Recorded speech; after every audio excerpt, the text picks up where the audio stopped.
जय हिंद साथियों, स्वागत है आपका self study classes with Sumit Jain YouTube channel और दोस्तों ऐप में। दोस्तों बहुत सारे स्टूडेंट को ऐप डाउनलोड नहीं करते बन रहा है या फिर कर भी लिया है तो कोर्स भी नहीं देख पा रहे हैं। तो मैं आज उनको बता दूं कि ये जो सेल्फ स्टडी क्लासेस इस प्रकार से जब आप प्ले स्टोर से करते हैं तो ये आपका वेल जो है आइकन उसमें लगा हुआ है ना। तो इस प्रकार से सेल्फ स्टडी क्लासेस आपको सर्च करना है और ऐसे आइकन में आपको ऐप मिलने वाला है। ठीक है, तो दोस्तों हम देखें कि प्ले स्टोर में आपको इस प्रकार से दिखेगा ये सेल्फ स्टडी क्लासेस। ठीक है, ये प्ले स्टोर में आपको सेल्फ स्टडी क्लासेस का ऐप दिखने वाला है। ठीक है, ये इमेज उसमें डली है, ये आइकन, ये लोगो उसमें डला है। ठीक है, अब दोस्तों इसको इंस्टॉल करना है, यहां से आप इंस्टॉल करेंगे।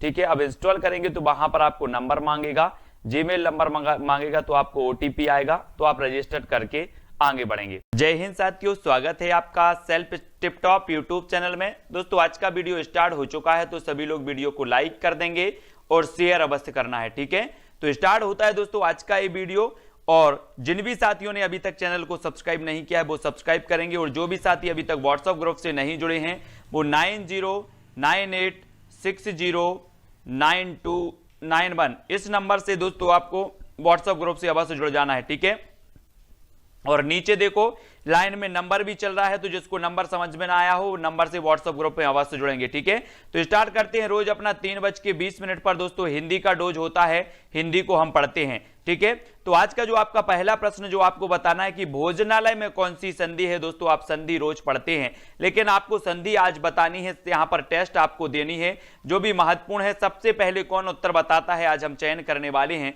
कितने साथी हैं जो सही उत्तर भी बता पाते हैं और भोजनालय में संधि बतानी है। और 4 संधि आपके सामने दे दी जाती हैं कि सर पहली संधि है गुणस्वर संधि, दूसरी व्यंजन संधि, तीसरी विसर्ग संधि और चौथी है दीर्घ संधि। और यहां पर मैंने आपको बताया था कि अगर बड़े आ की, बड़ी ई की, बड़े ओ की मात्रा आ जाए तो आप लगा देना कौन सी संधि हो जाएगी, दीर्घ स्वर संधि। यानी कि दोस्तों विकल्प नंबर जो आपका डी है, 3 नंबर 4 नंबर है दीर्घ स्वर संधि। भोजन धन आलय बराबर होता है दोस्तों भोजनालय। ठीक है, भोजन ये आपको याद रख लेना है। ठीक है, भोजन धन आलय। ठीक है, भोजन धन आलय। तो दोस्तों ये आ, बड़ा आ और आ मिलकर दोस्तों आपका क्या बन रहा है, आ बन रहा है। ठीक है, इसको याद रखेंगे। और यहां पर समान स्वरों का मेल हो रहा है तो आपका क्या होता है, समान स्वरों का मेल हो रहा है तो दीर्घ स्वर संधि हो जाती है। दीर्घ स्वर संधि में दोस्तों समान स्वरों का मेल होता है और यहां पर दीर्घ स्वर संधि आपकी बिल्कुल सही हो जाती है। फिर आपसे पूछा जाता है पौराणिक शब्द में कौन सा प्रत्यय है, पौराणिक बतानी है, यानी कि प्रश्न क्रमांक 2 का उत्तर चयन करना है। और दोस्तों मैंने आपको कई बार प्रत्यय पढ़ाया है कि जो प्रत्यय होता है वो शब्द के बाद में लगता है, उपसर्ग जो होता है वो शब्द के पहले लगता है। और आपने कई बार पढ़ा है, पहली से पढ़ते आ रहे हैं कि सर प्रत्यय और उपसर्ग तो हमसे बनते हैं। ठीक है, उपसर्ग आपको याद करनी है कि उपसर्ग होते कौन कौन से हैं, प्रत्यय भी आपको याद करनी है। ठीक है, तो यहां पर पौराणिक शब्द में प्रत्यय बताना है तो यहां पर ऋक होता नहीं कोई प्रत्यय, का भी नहीं होगा, आणिक भी नहीं होगा।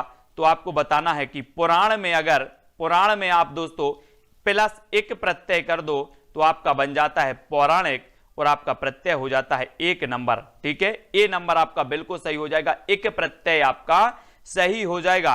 ठीक है सोनू जी, अगला क्वेश्चन आपका बताना है कि मानस सलिल सुधा प्रतिपाली जियई की लवण पयोधि मराली।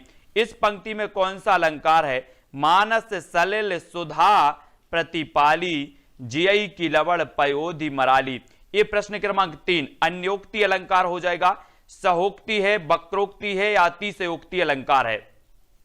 तो यहां पर चयन करना है प्रश्न क्रमांक 3 में, और 3 का आपका बिल्कुल सही आंसर हो जाएगा वक्रोक्ति अलंकार। वक्रोक्ति अलंकार यानी कि 3 नंबर, प्रतिपाली जियल की लवण पयोधि मराली। ठीक है, 3 नंबर आपका बिल्कुल सही आंसर हो जाएगा। इसमें आपको याद रख लेना है दोस्तों, मैंने आपको वक्रोक्ति बताया था कि जहां पर जानबूझकर क्या लगाया जाए, उल्टा अर्थ लगाया जाए, वहां पर आपका वक्रोक्ति अलंकार हो जाता है। और यहां पर आपका वक्रोक्ति अलंकार ही हो जाएगा। यानी कि जिन्होंने 3 नंबर बताया है, सी नंबर बताया है किशन जी, उनका आंसर बिल्कुल सही हो जाएगा। अनिल लांगर जी बिल्कुल सही है।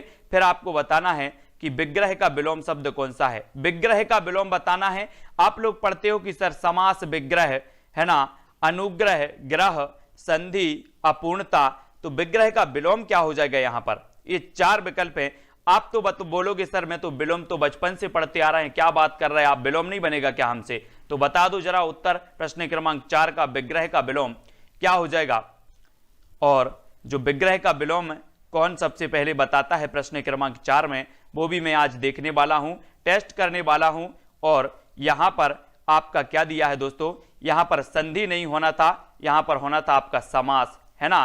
तो ये भी आपको याद रख लेना है। और समास में क्या, संधि का जो होता है वो विच्छेद होता है ना, संधि का विपरीत हो जाता है विच्छेद और समास का विपरीत होता है विग्रह, ठीक है? तो ये भी आपको याद रख लेना है। अगर पूछा जाए कि संधि का विलोम क्या है तो आप बता देना विच्छेद, और समास का, विग्रह का अगर पूछा जाए तो समास हो जाएगा, ठीक है? इसको भी आपको याद रख लेना है। तो यहां पर आपका 3 नंबर जो है वो बिल्कुल सही हो जाएगा, सी नंबर आपका सही होगा, ठीक है? इसको भी आपको याद रख लेना है, ठीक है? अगला क्वेश्चन बताना है शब्द द्विज शब्द का अर्थ क्या है? नहीं है तो कौन सा नहीं है ना? वैसे दोस्तों आपको पता है कि संधि का मतलब क्या होता है? मेल करना, और विग्रह का मतलब होता है अलग अलग करना, तो इसका ए भी हो जाएगा, ठीक है? ए भी आपको याद रख लेना है ना? और द्विज शब्द का अर्थ बताना है, जैसे विच्छेद का हम शब्द को विच्छेद कर देते हैं, संधि से मेल हो जाता है, लेकिन जब विग्रह और जैसे शब्द पूछे जाते हैं वैसा ही आपको विलोम बताना है ना?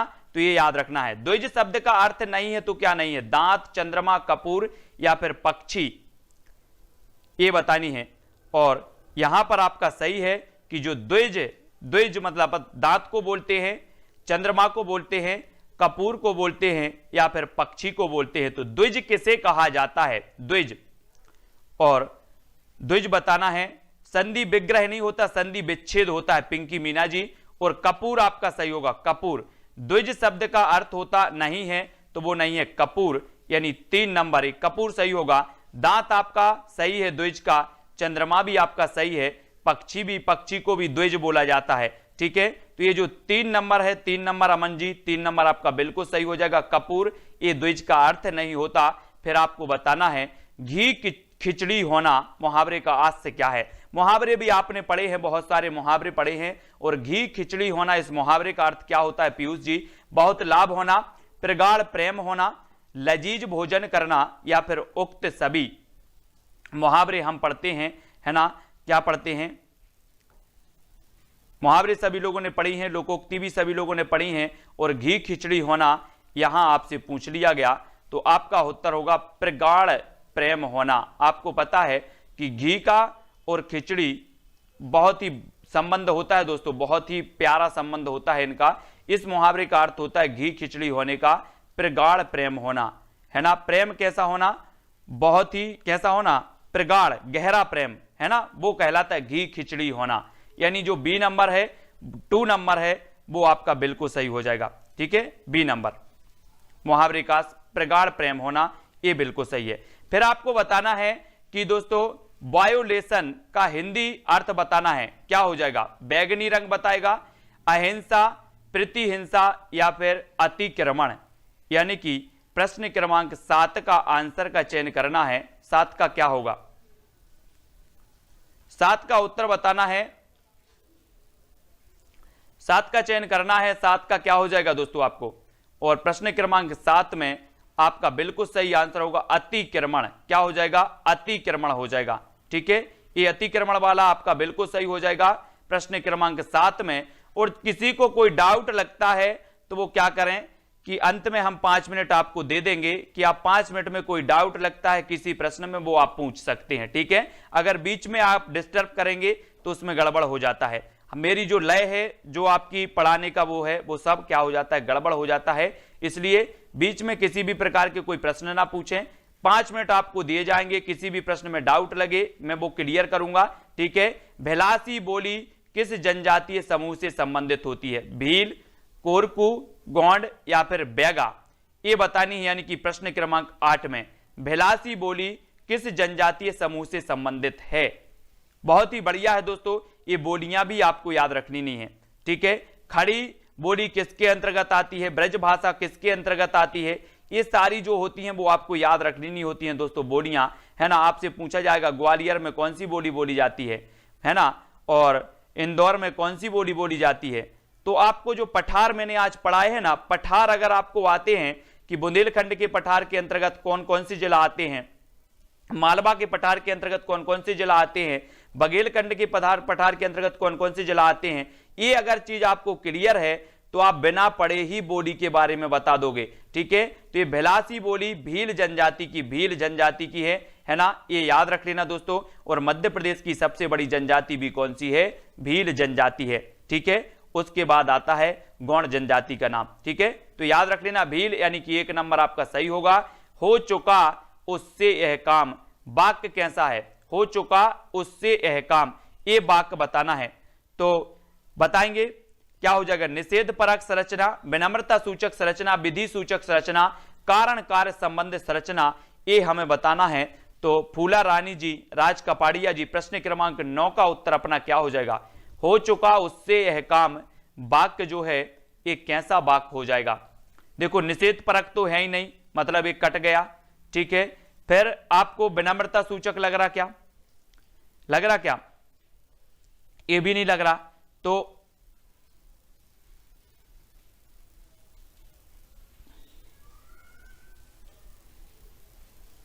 हो चुका उससे यह काम,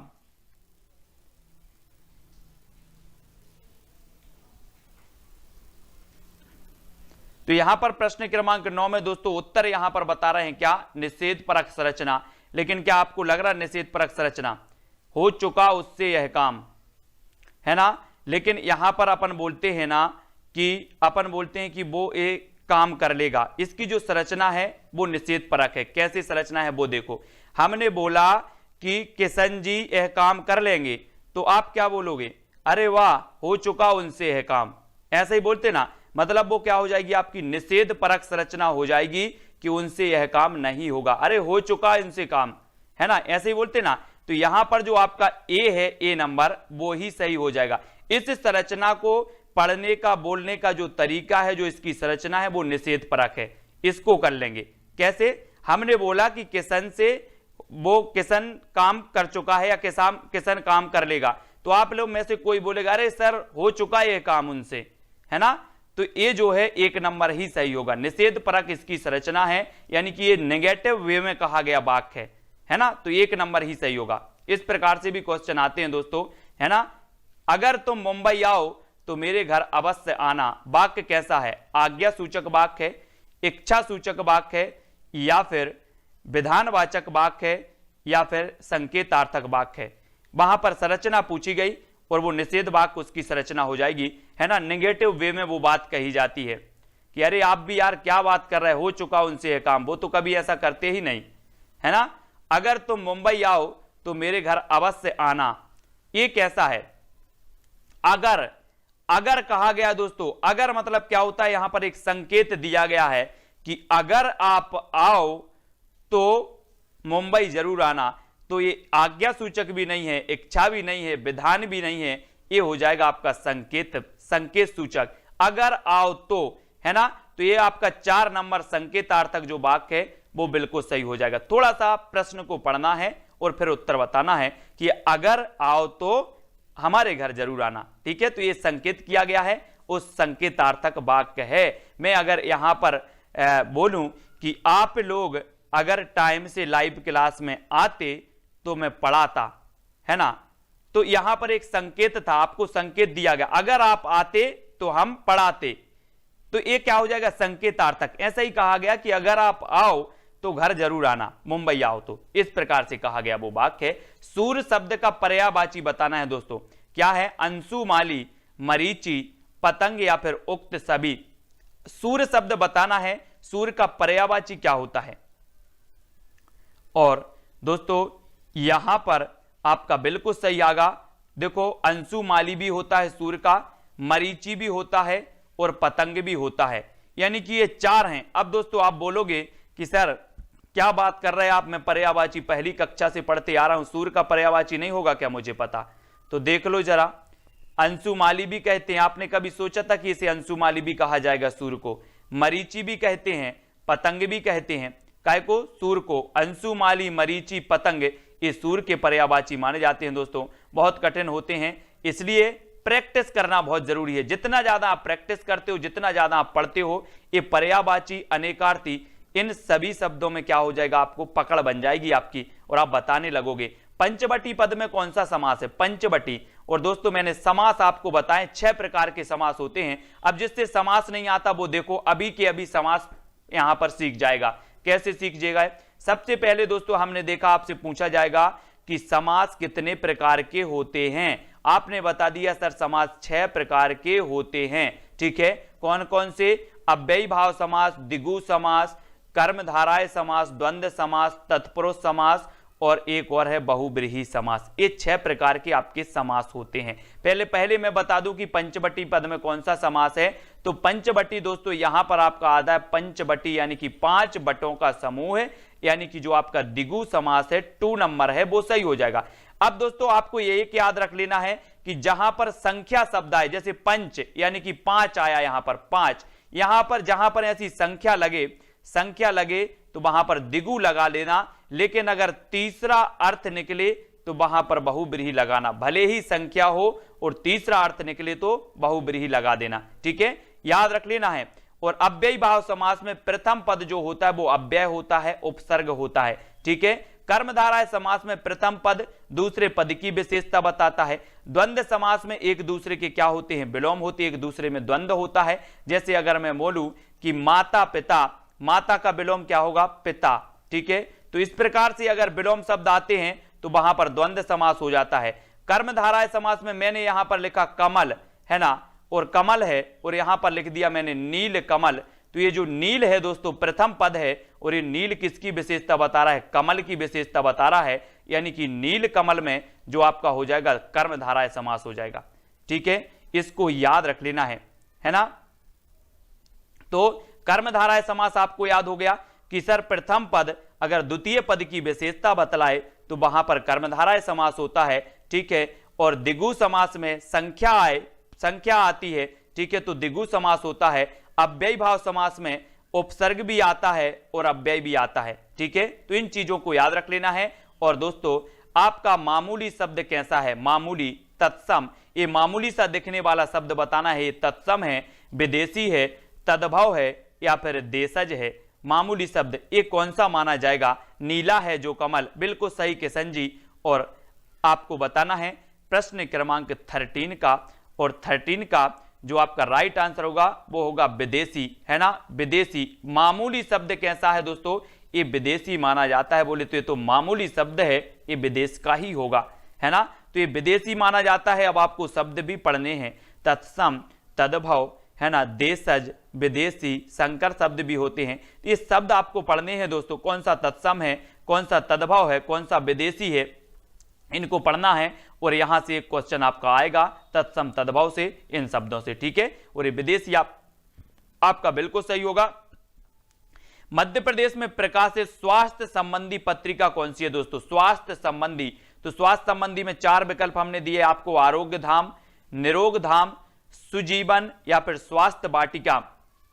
तो कौन सी ऐसी पत्रिका है जो मध्य प्रदेश से प्रकाशित है और स्वास्थ्य संबंधित है? मैंने आपको अभी बताया था दोस्तों, जब तक आप उत्तर बताओ, जब तक मैं थोड़ा सा कुछ फैक्ट आपको बता दूं कि मध्य प्रदेश का प्रथम समाचार पत्र था ग्वालियर अखबार, ग्वालियर से प्रकाशित हुआ था। और दोस्तों ये उर्दू भाषा में प्रकाशित हुआ था, मध्य प्रदेश का प्रथम था। लेकिन अगर आपसे पूछा जाए कि मध्य प्रदेश का प्रथम समाचार पत्र, हिंदी में प्रकाशित होने वाला प्रथम समाचार पत्र कौन था, तो आप टिक करके आना, मालवा अखबार। और ये दोस्तों इंदौर से प्रकाशित होता था। ठीक है, और यहां पर मध्य प्रदेश से प्रकाशित स्वास्थ्य संबंधी जो पत्रिका आपसे पूछा गया तो आप बता देना निरोग धाम, है ना। हमारा जो स्वस्थ है वो कैसा, हमारी बोले निरोगी काया होनी चाहिए। सबसे बड़ा सुख क्या है, बोले सर निरोगी काया। पैसे ऐसे तो होते रहते हैं आजू बाजू, कभी हमारे पास कभी आपके पास, लेकिन सबसे बड़ा सुख निरोगी काया, है ना। तो ये स्वास्थ्य संबंधी जो पत्रिका है वो निरोग धाम है। 2 नंबर आपका बिल्कुल सही हो जाएगा, निरोग धाम। ठीक है, फिर आपसे पूछा जाता है जयशंकर की कृति कौन सी है दोस्तों, आपको 15 का उत्तर बताना है। रचनाओं में से भी एक क्वेश्चन पूछा जाएगा, रचनाएं भी हमें कवियों की याद करनी है। आपने पढ़ी हैं बहुत सारी रचनाएं और रचनाओं में पढ़नी है। और एक दोस्तों मैं जब आज हिंदी साहित्य वालों को पंक्तियां पढ़ा रहा था तो मैंने उन्हें पंक्तियां पढ़ाते पढ़ाते क्या पढ़ाया कि वैना सब जन मिठा, ये पंक्ति किसकी है? देसिल वैना सब जन मिठा, बोले सर ये विद्यापति की है। और कैसे याद किया कि मिठा आया है तो मिठा मिठा जो बोलते हैं जिनमें विद्या होती है, जिनमें विद्या होती है वो मिठा मिठा बोलते हैं। और मैंने उन्हें बताया कि मिठा मिठा बोल थारो काय बेगेड़े, काय बेगेड़े थारो काय बेगेड़े। और यहां पर दोस्तों जयशंकर प्रसाद दिया है, और जयशंकर प्रसाद आपको पता होगा कि ये छायावाद के प्रवर्तक माने जाते हैं हिंदी साहित्य में। ठीक है, हिंदी साहित्य में आपको पता होगा इनकी प्रसाद की कृति आंसू भी है, चंद्रगुप्त की भी है, स्कंदगुप्त भी है, और इनकी सबसे श्रेष्ठ कृति मानी जाती है दोस्तों कामायनी। अब दोस्तों सर बोले, बहुत सारे स्टूडेंट बोले सर कामायनी को कैसे याद करें? कामायनी को याद करें, मैं बताता हूं कामायनी को कैसे याद करना है। बोले कामायनी किसकी रचना है? तो मैंने कहा कि आप कामना करने जाते हो किसके पास? शंकर जी के पास, कि शंकर भगवान जेल प्रहरी का एग्जाम पास करवा देना, 5 नारियल चढ़ाएंगे। क्या करने जाते हो? कामना करने जाते हो। तो कामना से कामायनी, और किसके पास जाते हो? शंकर जी के पास जाते हो। तो कामायनी रचना किसकी हो जाएगी? बोले सर जयशंकर प्रसाद की। मैंने कहा याद हो गया कि हाँ याद हो गया, कामायनी जयशंकर प्रसाद की। ऐसे ही रचना भी आपको मैं पूरी याद करवा दूंगा। और यहां पर आंसू हो, चंद्रगुप्त हो, स्कंदगुप्त हो, कामायनी हो, लहर हो, झरना हो, उर्वशी हो। उर्वशी 2 लोगों की रचना है, 2 कवियों की रचना है दोस्तों। एक आपके दिनकर जी की भी रचना उर्वशी है, एक जयशंकर प्रसाद की भी रचना उर्वशी है, याद रख लेना। फिर आपसे पूछा जाता है छत्तीसगढ़ में बोली जाने वाली जो बोली है वो कौन सी है दोस्तों? उपर्युक्त में से कोई नहीं, सबसे पहले दे दिया है आपको। फिर आप पहाड़ी हिंदी के अंतर्गत, पूर्वी हिंदी के अंतर्गत, पश्चिमी हिंदी के अंतर्गत जो छत्तीसगढ़ी बोली है ये बताना है किसके अंतर्गत आती है। यहां पर क्वेश्चन थोड़ा सा गड़बड़ हो गया। छत्तीसगढ़ी बोली किस के अंतर्गत आती है? पूर्वी हिंदी, पश्चिमी हिंदी या फिर पहाड़ी हिंदी के अंतर्गत? ऐसे ही क्वेश्चन आपसे पूछे जाते हैं दोस्तों, कैसे याद रखना है। अब आपसे पूछा कि छत्तीसगढ़ी किस हिंदी के अंतर्गत आती है? तो मैंने कहा कि पूर्वी हिंदी के अंतर्गत आती है। किसके अंतर्गत? पूर्वी हिंदी। अब बोले सर इस पूर्वी हिंदी को कैसे याद करें? तो मैंने कहा रुक जाओ मैं आपको बताता हूं। यहां से आप लगा दो आ, यहां पर लगा दो अब, और यहां पर लिख दो छत्तीसगढ़ी, है ना। यहां पर क्या लिख दो? छत्तीसगढ़ी लिख दो। तो मैंने लिख दिया। अब बोले सर क्या करें? तो मैंने कहा आ से हो गया अवधी, बा से हो गया बघेली, छत्तीसगढ़ी से हो गया छत्तीसगढ़ी। अगर आपसे कभी पूछा जाए आपको क्या याद रख लेना है? अब छत्तीसगढ़ी। अब छत्तीसगढ़ी तो आ से अवधी पूर्वी हिंदी की है, बघेली पूर्वी हिंदी की है, छत्तीसगढ़ी भी पूर्वी हिंदी की है। तो आपकी ये छत्तीसगढ़ी है किसकी हो जाएगी? पूर्वी हिंदी की हो जाएगी। कोड क्या याद रखा? अब छत्तीसगढ़ी। क्या याद रखा? अब छत्तीसगढ़ी, अवधी, बघेली और छत्तीसगढ़ी। अब आपसे कभी भी पूछा जाएगा कि बघेली किस बोली किसके अंतर्गत आती है, आप बता देना पूर्वी हिंदी। अवधी किसके अंतर्गत आती है? पूर्वी हिंदी। ठीक है, छत्तीसगढ़ी किसके अंतर्गत आती है? पूर्वी हिंदी के। ठीक है, तो अब तो कभी नहीं भूलोगे आप पूर्वी हिंदी की भाषा बोलियों को, कभी नहीं भूलना है। ठीक है, फिर विलोम शब्द युग्म कौन सा नहीं है? तो कौन सा नहीं है जल्दी बताना है। उपर्युक्त, अधोलिखित, सामान्य, अद्वितीय, मान, अभिमान या सबल, निर्बल। यानी कि प्रश्न क्रमांक 17 का उत्तर बताना है। क्या हो जाएगा? तो विलोम शब्द युग्म नहीं है तो कौन सा नहीं है? और बहुत बढ़िया आपको बताना है। विलोम आप लोग समझते एक दूसरे के विलोम, है ना। तो आपको पता है मान का क्या होता है? अभिमान। सामान्य का क्या होता है दोस्तों? यहां पर जो है नहीं पूछा है तो कौन सा नहीं है? उपर्युक्त का अधोलिखित ये तो है, सामान्य का अद्वितीय, है ना। कोई सामान्य चीज है, कोई अद्वितीय है, यहां पर नहीं है पूछा है। तो मान का अभिमान, है ना। अभिमान ये नहीं है दोस्तों, मान और अभिमान एक ही हो जाएंगे, है ना। अपन बोलते ना उसे तो अभिमान हो गया है, उसे मान हो गया है, उसे मान की जरूरत है। सबल और निर्मल ए भी है, तो यहां पर नहीं है पूछा गया। यानी कि 3 नंबर आपका सी नंबर बिल्कुल जिन्होंने भी बताया है उनका आंसर मान अभिमान बिल्कुल सही हो जाएगा। फिर आपको बताना है कि शुद्ध वाक्य कौन सा है। चाहे जैसे हो तुम वहां जाओ, चाहे जैसे हो तुम वहां जाओ, मेरे लिए ठंडी बर्फ लाओ, हम तो अवश्य ही जाएंगे, तब शायद यह काम जरूर हो जाएगा। तो शुद्ध आपका पता है कौन सा हो जाएगा? शुद्ध वाक्य। शुद्ध वाक्य का चयन करना है, और शुद्ध वाक्य का चयन करते करते हमने लगा लिया, क्या लगा लिया दोस्तों? चाहे जैसे हो तुम वहां जाओ, मेरे लिए ठंडी बर्फ लाओ।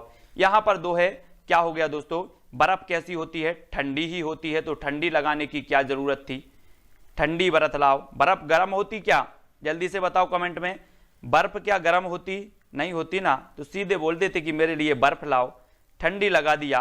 बोले सर ठंडी लगा दिया तो गलत हो गया, हम तो अवश्य ही जाएंगे, है ना, ये ही लगा दिया, ही अवश्य मतलब होता है दोस्तों कि हम जाएंगे ही, है ना, ही नहीं लगना था, यहां पर ही गलत हो गया, तब शायद यह काम जरूर हो जाएगा, है ना, तो ये भी आपको याद रख लेना है। और शायद भी लगा दिया और जरूर भी लगा दिया तो यहां पर ये गलत हो जाता है, थोड़ा सा अपन को क्वेश्चन पकड़ना है, तो यहां पर शायद गलत हो जाए, यहां पर ही भी गलत हो गया, ये नहीं लगाना था, और बर्फ जो है ये भी नहीं लगाना था, तो चाहे जैसे हो तुम वहां जाओ, ये आपका 1 नंबर बिल्कुल सही हो जाता है, ठीक है, 1 नंबर।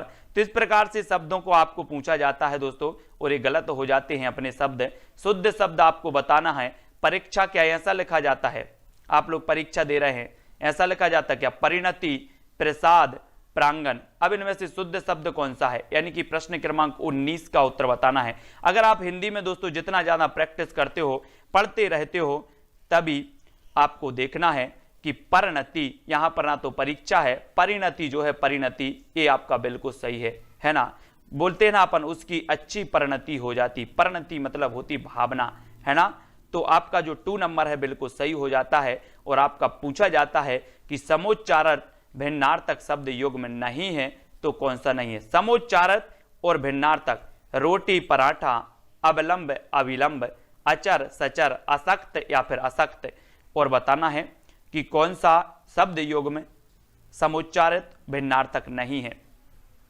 कौन सा हो जाएगा दोस्तों। यहां पर दिया रोटी पराठा, ये क्या है ना, उत्तर होगा आपका रोटी पराठा, ठीक है। अवलंब अविलंब ये समुच्चारित है, अचर सचर है, असक्त असक्त है, ठीक है। तो ये 3 तो हैं, बाकी 1 नंबर नहीं है, तो 1 नंबर में आप टिक लगा के बोल देना कि सर ये तो हमें पता था, तो 1 नंबर आपका बिल्कुल सही हो जाएगा, ठीक है। फिर दोस्तों बढ़ते हैं अगले प्रश्नों की ओर और निरंतर अभ्यास करते रहते हैं। अत्याधिक के लिए सही संधि विच्छेद को चुनिए। अत्याधिक, अत्याधिक का सही संधि विच्छेद क्या होगा, अति धन अधिक, अति धन अधिक, अत्याधन अधिक या फिर अति धन अधिक, तो क्या होगा, बड़े संभल के उत्तर देना, क्योंकि यहां पर वर्तनी संबंधी क्वेश्चन भी एक आपसे पूछ लिया गया। पहले तो देखो एक क्वेश्चन में 2 क्वेश्चन पूछते हैं लोग, एक क्वेश्चन में 2-2 आकलन आपका कर लेते हैं कि आपसे वर्तनी संबंधी शुद्धि आती है कि नहीं आती, संधि आती है कि नहीं आती, ये 2-2 शब्द 2-2 प्रश्न आपसे पूछ लिए जाते हैं।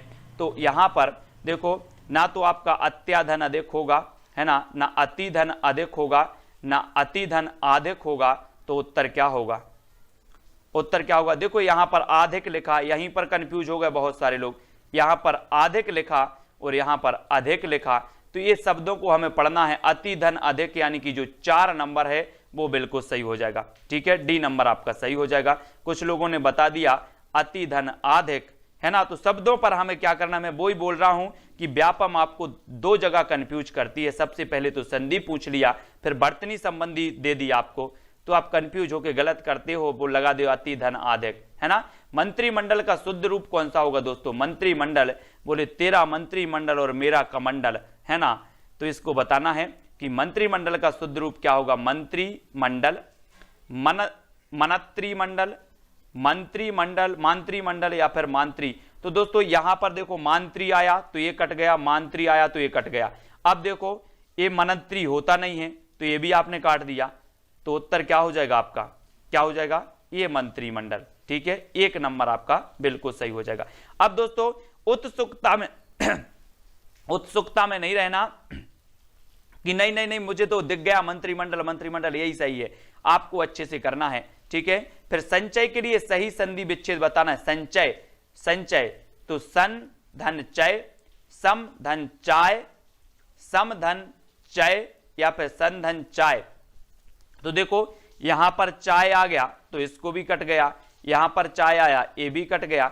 अब 2 विकल्प आपके पास हैं, तो संचय का दोस्तों आपका सन होता नहीं है ना, कौन सा हो जाएगा फिर आपका उत्तर, सम धन चय, है ना, सम धन चय बराबर होता है आपका संचय, है ना। और संचय में मैंने आपको कई बार बताया है कि अगर प्रथम शब्द पर दोस्तों क्या आ जाए, ये बिंदी आ जाए, तो आप आंखें बंद करके लगा देना कि सर इसमें व्यंजन संधि है। कौन सी संधि? जैसे आपसे पूछा जाता है संसार, संसार में कौन सी संधि है ना, और संस्कार, संस्कार में कौन सी संधि है, ठीक है, ये आपसे कई बार पूछे जाते हैं। तो आपको याद रख लेना है कि अगर ये प्रथम शब्द पर बिंदी आ जाए तो व्यंजन संधि बंद करके आंखें लगा देना, और संचय में आपका हो जाएगा सम धन चय और बराबर हो जाएगी व्यंजन संधि, ठीक है। अंगूठा छाप मुहावरे का अर्थ निम्नलिखित वाक्यों में से क्या हो जाएगा? अंगूठा छाप, आप बोलते ना कि भैंस के सामने बीन बजाओ, सब ठीक है ना, भैंस के सामने बीन बजाने के बराबर होता है। तो याद रख लेना, ये अंगूठा छाप का भी आपको बताना है ना। अंगूठा छाप तो मृत्यु निकट आना, निरक्षर, किसी व्यक्ति के ईमान या चरित्र पर संदेह करना, देने से मना कर देना।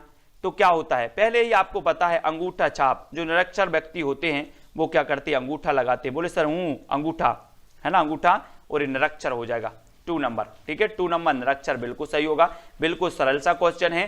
फिर आपसे पूछा जाता है अकस्मात का शुद्ध रूप कौन सा है? अकस्मात, आप बोलते हो कि यार उसकी मृत्यु अकस्मात हो गई, अकस्मात हो गई, वो बीमार तो नहीं था, अकस्मात हो गई, है ना। तो अकस्मात का शुद्ध रूप कौन सा होगा? देखो कैसा लिखा जाता है अकस्मात। अगर पहली दूसरी में आपने अच्छे से पढ़ा होता, ये बर्तनी को अच्छे से पढ़ा होता, तो ये अकस्मात वाली ये आज के दिन नहीं देखने होते, है ना। बोले सर अकस्मात इस प्रकार से लिखा जाता है क्या? अकस्मात ये तो लिखा ही नहीं जाता, काट दो। अकासतमात ये भी नहीं लिखा जाता, और अकहसमात ये भी नहीं लिखा जाता। तो थोड़ा सा अगर आप शब्द में थोड़ा सा वो करोगे, जोड़ दोगे, तो उत्तर अपने आप निकल के आता है कि अकस्मात इस प्रकार से लगाया जाता है, और ता में यहां पर हलंत लगता है, हलंत लग जाता है, वो अकस्मात आपका सही हो जाता है, ठीक है। फिर आग के लिए सही पर्यायवाची, दोस्तों ये आग वाला, ये आग पीछे नहीं छोड़ती। आप कोई भी एग्जाम दे लो, ये आग क्या नहीं छोड़ती, पीछा नहीं छोड़ती। इसको पढ़ लेना बहुत अच्छे से। तो बताओ जल्दी कौन सा पर्यायवाची है जो आग का पर्यायवाची, क्या पूछा है आग का पर्यायवाची कौन सी पंक्ति सही है? अग्नि, अग्नि, अग्नि, तमी, है ना, अनिल, अनल, अनल, अनल। देखो अग्नि, अग्नि 3 में आया तो अग्नि तो हो गया, अनल, अनल, अनल, अनल 3 में आ गया तो अनल भी हो गया। अब यहां पर देखो कौन सा सबसे ज्यादा आया? बोले सर पावक और पावक, ये भी 2 जगह आया तो पावक भी हो गया। अब देखो अग्नि, अनल और पावक कौन से में दिया? तो आपने देखा कि अग्नि, अनल और पावक यानी कि 3 नंबर में दिया है। तो याद रख लेना, यहां पर 2 चीजें कंफ्यूज होती। मैं भी कई बार कंफ्यूज हुआ हूं दोस्तों। किसमें? मैं पढ़ लेता था कि अनिल मतलब वायु होता है और अनल मतलब अग्नि होती है ना। और तो ये मैं कभी कभी अनल का वायु कर देता था और अनिल का अग्नि कर देता था। लेकिन फिर मैंने कैसे याद किया, ट्रिक लगाई मैंने भी, यार ऐसे याद नहीं होगा इसको, है ना। याद तो हो जाता था लेकिन फिर भूल जाते थे। तो अनिल का मैंने कहा मेरा भाई एक अनिल है और वो आग की तरह नहीं है, वो कैसा है, वायु की तरह है बिल्कुल, है ना, वो आग नहीं उगलता। तो मैंने अनिल का लगाया कि वो अनिल कैसा है मेरा भाई, वायु है, ठीक है। और अनल मतलब फिर ये अग्नि हो जाएगी, अग्नि। तो इसमें कंफ्यूज होते हैं हमेशा, मैं भी कई बार हुआ हूं, आप लोग नहीं होना, इसलिए मैंने आपको बता दिया है। आवट प्रत्यय से बना शब्द कौन सा है? आवती, मिलावट, आवंटी या फिर आवटी, यानी कि प्रश्न क्रमांक 7 का चयन करना है। आवट, है ना। तो देखो आवती में कोई आवट नहीं आ रहा, आवंटी में कोई आवट नहीं आ रहा, आवटी में कोई आवट नहीं आ रहा। तो आवट का जो बनेगा कौन सा बनेगा? मिलावट, है ना। तो मिलावट यानी 2 नंबर आपका सही हो जाएगा, प्रत्यय से बनेगा, ठीक है। मिलावट आपका बिल्कुल सही होगा। फिर अगला बढ़ते हैं दोस्तों, कर्कश का सही विलोम शब्द क्या होगा? कर्कश, मैंने आपको बताया था ना अभी कि मीठा मीठा बोल थारो काए बेगेड़े, वही आया। कर्कश नहीं बोलो, कभी कर्कश मत बोलो, मीठा मीठा बोलो, आनंद आएगा। जीवन को जियो कुछ अलग तरह, हटके जियो, है ना, हटके जीना है। कर्कश तो सभी लोग बोल लेते हैं, मीठा बोल के देखो, है ना, मजा आएगा। तो मधुर नहीं बोलते, है ना, और मधुर नहीं बोलते और माधुर नहीं बोलते। तो कर्कश का जो विलोम होगा वो क्या होगा? मधुर। और मधुर बोला करो सभी लोग, बी नंबर आपका सही हो जाएगा। कर्कश का मधुर, बी नंबर, ठीक है। मधुर सही कर लेना और सभी को मधुर मधुर बोलना है। और दोस्तों मीराबाई का जो काव्य रूप था, इनकी जो भक्ति भावना थी वो भी माधुर भाव की थी, माधुर भाव की। आपसे पूछा जाता है कि मीराबाई की जो भक्ति रस का जो क्या है स्थाई भाव क्या है, तो आप बोलते हो ईश्वर विषयक रति। ईश्वर विषयक रति होता है भक्ति रस का स्थाई भाव, है ना। और ये ईश्वर विषयक रति जो थी दोस्तों, यही रति था किसके अंदर, मीराबाई के अंदर, है ना। इन्होंने कहा था, क्या कहा था, इनकी एक पंक्ति बहुत ही बढ़िया है, मैं आपको सुनाता हूं। घायल की गति घायल जाने और न जाने कोई, मीराबाई ने कहा था, है ना। और यहाँ पर अद्भुत रस का स्थाई भाव बताना है, तो उत्तर आपका क्या हो जाएगा, अद्भुत। दोस्तों किसी भी चीज को देखकर हमारे अंदर आश्चर्य के भाव होते हैं, यार आश्चर्य हो रहा है, अद्भुत चीज है वो, है ना। आश्चर्य हो गया तो ये विस्मय होता है, विस्मय, है ना, विस्मय या आश्चर्य, ठीक है। तो अद्भुत रस का होता है विस्मय। सी नंबर आपका बिल्कुल सही हो जाएगा, सी नंबर। बहुत सारे लोगों ने बिल्कुल सही बताया है। फिर आपसे पूछा है बी उपसर्ग से बना शब्द कौन सा है, यानी कि प्रश्न क्रमांक 10। वी उपसर्ग बताना है दोस्तों कौन सा है। तो देखो ये उपसर्ग कहां लगता है, सबसे पहले तो ये देखो पहले लगता है, ठीक है। तो ये कभी में लगा नहीं, इसको काट दो। विराम में बी बड़ा आया तो इसको भी काट दो। अभी में लगा नहीं तो उत्तर क्या हो जाएगा, अपने आप तो निकल के उत्तर आ रहा है कि सर कभी में लगा नहीं, विराम में बड़ा बी लगा है, अभी में लगा नहीं, तो ये उत्तर हो जाएगा कौन सा, एक नंबर विराम। और एक नंबर आपका विराम उपसर्ग में बी आपका बिल्कुल सही हो जाता है धर्मेंद्र जी या तेंद्र जी, ठीक है। ये नंबर आपका बिल्कुल सही है। फिर अगला क्वेश्चन हम देखेंगे कि वेतन के बिना कार्य करने वाले के लिए एक शब्द कौन सा होगा। 11 दोस्तों, वेतन के बिना कार्य करने वाला क्या कहेगा, बिना वेतन का, बिना वेतन हम बोलते नहीं इसको, है ना। और इसको क्या बोलेंगे, अवैतनिक, अवैतनिक भी नहीं बोलते, अवैतनिक भी नहीं बोलते, तो हम उसे एक शब्द में बोलेंगे कि वेतन के बिना कार्य करने वाला, उसे बोला जाता है अवैतनिक। क्या बोला जाता है, अवैतनिक। यानी कि आपका जो 2 नंबर है, बी नंबर है, वो बिल्कुल सही हो जाएगा, ठीक है। कॉमेडी, कॉमेडी तक, है ना, इसको याद रखना है। और ये अवैतनिक आपका बिल्कुल सही होगा। नर नारी में कौन सा समास है, नर नारी। अब आपको ही बताना है दोस्तों, मैंने आपको समास बताया था कि नर नारी, नर का विलोम क्या होता है, नर का विलोम होता है नारी, ठीक है, नर का विलोम नारी। तो आपको बताना है नर नारी में समास कौन सा हो जाएगा, ये दोनों में ही बता दो। समास आप कभी गलत करना नहीं दोस्तों, गलत करके जो भी आएगा उसका समझो कि उसकी खैरियत नहीं। मैंने समास को बहुत अच्छे से रोज मैं आपको पढ़ा रहा हूं, समास समास समास, और आप बोलोगे सर मेरा समास गलत हो गया, तो फिर काम भी गलत हो जाएगा। इसलिए नर और नारी, इसमें नर और नारी एक दूसरे के विलोम हैं, योजक चिन्ह आया और इसका अगर विग्रह करें तो नर और नारी आ जाएगा, तो और वाचक जो आ जाएगा, ठीक है। तो यहां पर द्वंद्व समास आपका बिल्कुल सही आंसर हो जाएगा, ठीक है, द्वंद्व समास। फिर आपसे पूछा जाएगा थोड़ा जानने वाला के लिए एक शब्द क्या होगा, थोड़ा जानने वाला, उसे क्या कहेंगे, अल्पज्ञा, अल्पज्ञा, अल्पज्ञ या फिर अल्प बुद्धि। थोड़ा जानने वाला, देखो अल्पज्ञा ये कट जाता है, ये भी कट जाता है। अब दोस्तों 2 बचते हैं, 2 में आपका 50-50% चलता है, ये है कि ये है, ये है कि ये है, तो बताओ कौन सा है थोड़ा जानने वाला, उसे क्या कहा जाएगा एक शब्द में। और एक शब्द में आपका सही होगा क्या, ना तो अल्प बुद्धि कहा जाता, उसे कहा जाता अल्पज्ञ। अल्पज्ञ यानी कि जो 3 नंबर है वो आपका सही हो जाता है, ठीक है, 3 नंबर। फिर हाथों हाथ में कौन सा समास है, हाथों हाथ, तुम्हें बताना है। हाथों हाथ में द्वंद्व है, बहुब्रीहि है, तत्पुरुष है। अब देखो कैसे समझ में आएगा दोस्तों आपको, यहां पर बहुब्रीहि कोई तीसरा अर्थ निकल नहीं रहा, तो बहुब्रीहि काट दो, ठीक है।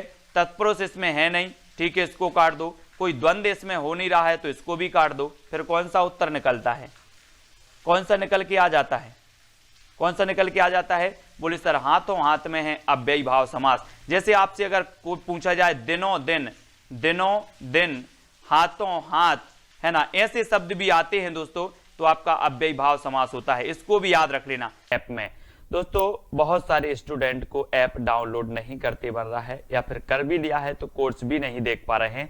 तो मैं आज उनको बता दूं कि ये जो सेल्फ स्टडी क्लासेस इस प्रकार से जब आप प्ले स्टोर से करते हैं तो ये आपका वेल जो है आइकन उसमें लगा हुआ है ना। तो इस प्रकार से सेल्फ स्टडी क्लासेस आपको सर्च करना है और ऐसे आइकन में आपको ऐप मिलने वाला है, ठीक है।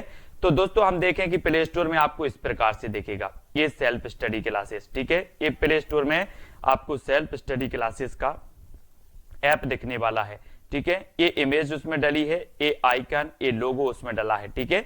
अब दोस्तों इसको इंस्टॉल करना है, यहां से आप इंस्टॉल करेंगे, ठीक है। अब इंस्टॉल करेंगे तो वहां पर आपको नंबर मांगेगा, जीमेल नंबर मांगेगा तो आपको ओटीपी आएगा, तो आप रजिस्टर करके आगे बढ़ेंगे।